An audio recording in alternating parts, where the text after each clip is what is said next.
పిల్లలు పాపం చదువుకునే వాళ్ళు ఉంటే వాళ్ళకి విదేశాల్లో సీట్లు వస్తే 20 లక్షల రూపాయలు ఇచ్చాం. అంబేద్కర్ పేరు మీద, జ్యోతిబా పూలే పేరు మీద, ఎస్సీ పిల్లలకు, బీసీ పిల్లలకు, ఓసీలలో కూడా నిరుపేదలకు ఇచ్చినాం. ఇలా దాన్ని బంద్ పెట్టినారు. వాళ్ళు ఆగమైపోతా ఉన్నారు. అన్నీ కూడా సర్వనాశనం చేస్తూ ఉన్నారు. అన్ని స్కామ్లు, కుంభకోణాలు, భూ కబ్జాలు. పొద్దున్న లేస్తే పేపర్ తిప్పితే బాధ కలిగేటువంటి పరిస్థితులు.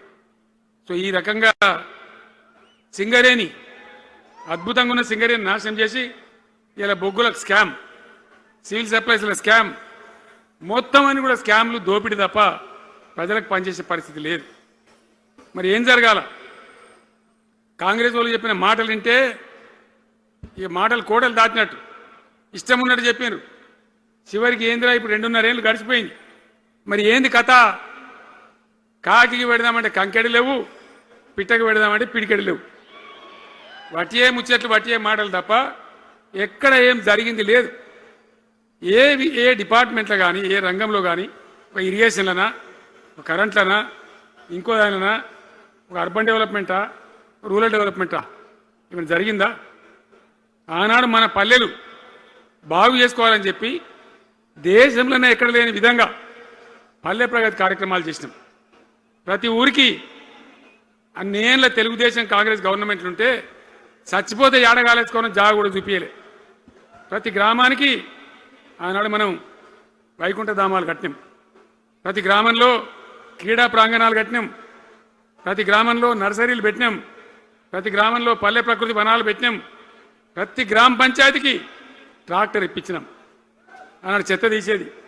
ఇలా పనిచేస్తున్నాయా ట్రాక్టర్లు? ఊళ్ళలో ట్రాక్టర్లు పనిచేస్తున్నాయన్నా? మూలకు పడ్డాయి, డీజిల్ పోసే దిక్కులేదు. ఏం చేయాలా?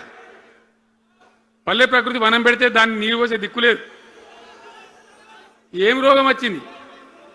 ఏం బాధ? డీజిల్ లేదా? ఆ తెలివి కూడా లేదా? ఆ రోజు నేను చెప్పిన ఆర్థిక శాఖ కార్యదర్శిని పిలిచి అవసరమైతే ఎమ్మెల్యేల జీతాలు బంద్ పెట్టుంది కానీ గ్రామ పంచాయతీల డబ్బులు మాత్రం విడుదల చేయండి అని చెప్పినండి.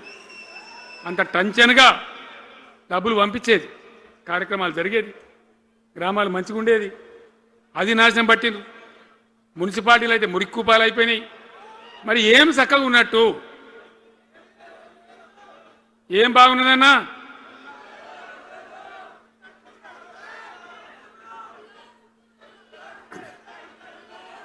అందుకే జీవన్ రెడ్డి గారు లాంటి సీనియర్ నాయకుడు, అనుభవం ఉన్న వ్యక్తి నోటికెళ్ళి ఏం మాట వచ్చింది? కాంగ్రెస్ పోవాలి, బీఆర్ఎస్ రావాలి. ఎందుకు వస్తుందా మాట? వటిగానే వస్తుందా? బాధ్యత లేకుండా వస్తుందా? ఏది చూసినా కూడా చక్కదనం లేకపోతే, పొద్దున్న లేతే దోపిడి తప్ప ఇంకోటి లేకపోతే ఎందుకు ఈ పరిస్థితి వస్తుంది? రాష్ట్ర ఆర్థిక పరిస్థితి నాశనం, ఉద్యోగస్తులు ఆగం, రిటైర్డ్ ఉద్యోగస్తులు ఆగం, విద్యార్థుల జీవితాలు ఆగం, ఆటో కార్మికుల జీవితాలు ఆగం. ఎవరు చక్కగా ఉన్నాడు?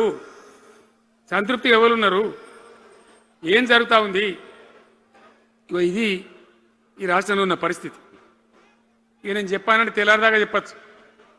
నేను ఒకటే మీద మనవి చేస్తా ఉన్నా, ఖచ్చితంగా మళ్ళా ఎట్టి పరిస్థితులలో ఎవరు ఏమన్నా సరే ఖచ్చితంగా రావాలి. ఇంకా ఈ అందానికి ఒకటి బోడముండ హైడ్రాని తెచ్చిపెట్టింది. దానికి ఆ హైడ్రాకు ఆ పిసిసి ప్రెసిడెంట్ అని ఉంటాడు ఆయన, కాంగ్రెస్ కమిటీ అధ్యక్షుడు, ఆయన నిజామాబాద్లో పోయి చెప్తుండు, హైదరాబాద్లో హైడ్రా, నిజామాబాద్ కూడా తెత్తాం బిడ్డ, నిజామాబాద్లో నిడ్రా, రేపు జగిత్యాలలో కూడా జిడ్రా అంటాడు. ఇక అది ఏం కావాలి? మొత్తం పేదల కొంపలన్నీ కూల్చుడేనా? కేసీఆర్ రాజ్యానికి వచ్చినప్పుడు 3.5 లక్షల మందికి పేదలు ఎక్కడ ఉన్నారో అక్కడనే పట్టాలు ఇచ్చినాం. వాళ్ళని ఆగం చేయకుండా పాపం గరీబోళ్ళు 3.5 లక్షల కుటుంబాలకు హైదరాబాదు చుట్టుపక్కల వేరే పట్టణాల్లో కూడా పట్టాలు ఇచ్చిన వాళ్ళని బతకనిచ్చిన. ఇలా ఏం కూలగొట్టుడు? అది పుస్తకాలు కూడా తీసుకుని పోరాటాలు చదువుకునేటి అంతే గిరితమా? నేను ఒక్కటే మాట మనం చేస్తా ఉన్నా, గ్యారంటీగా బీఆర్ఎస్ గవర్నమెంట్ వచ్చేది ఖాయం. మొట్టమొదటి రోజులనే ఈ ఐటాంటోని ఎత్తి అవతల వరేస్తామని చెప్పి నేను మనవి చేస్తా ఉన్నా. తీసేయన్నా దాన్ని హైడ్రాన్ తీసేయనన్నా పక్క మాటనా మళ్ళా మొదలు పెట్టిరా ఇక జరాగు 5 నిమిషాలు అది అయిపోతుంది హైడ్రాన్ పీకేసి మొదటి సంతకంతోనే తీసి చెరువులో వాడేస్తాం దాన్ని ఇప్పుడు మనం చేయలేని 46,000 చెరువులు మంచిగా చేసినాం ఏమన్నా గుడిసె కూడా కొలగొచ్చామా ఇల్లు కూడా వచ్చామా ఇదేమి ఇచ్చేంత నాకు అర్థం కాదు మూసి అని దాని ఎంబడి వాడారు దానికి ఆడ గరీబులు ఉంటారు పాపం మూసి ఎంబడిన గరీబులను వాళ్ళని ఏమి ఏడిపించుడు పొద్దున్న లేతే వాళ్ళు నిద్రపోకుండా వాళ్ళ కంటి మీద కొనుక్కు లేకుండా అది ఎవడు చేసే ప్రాజెక్ట్ అయ్యేది కాదు పీకేది అవుతుందా 15,000 ఇల్లు కూడా కొడతారట ధర్మమేనా అది ఈ రకంగా ఇప్పుడు పనికి మాలిన హైడ్రా తెచ్చి మూసి అది చెయ్యాలి మూసి మంచిగా చేయాల్సిందే వద్దనే వాడు అన్నాడు అన్ని వేల ఇల్లు కూడా కొట్టడం ఎందుకు నాకు అర్థం కాదు అలా ఏం లేదు భూములు కబ్జా పెట్టే రియల్ ఎస్టేట్ దందా తప్ప దానిలో ఏం లేదు మూసి ప్రజల కోసం కాదు నగర ప్రజల కోసం కాదు ఈజీగా చేయగలిగిన దాన్ని మామూలుగా చేయగలిగిన దాన్ని నాశనం బట్టి దాన్ని కథం పడతా ఉన్నా ఏది చూసినా కూడా ఒక రకమైన దోపిడీ ఒక రకమైనటువంటి గుండాగిరి అరాచక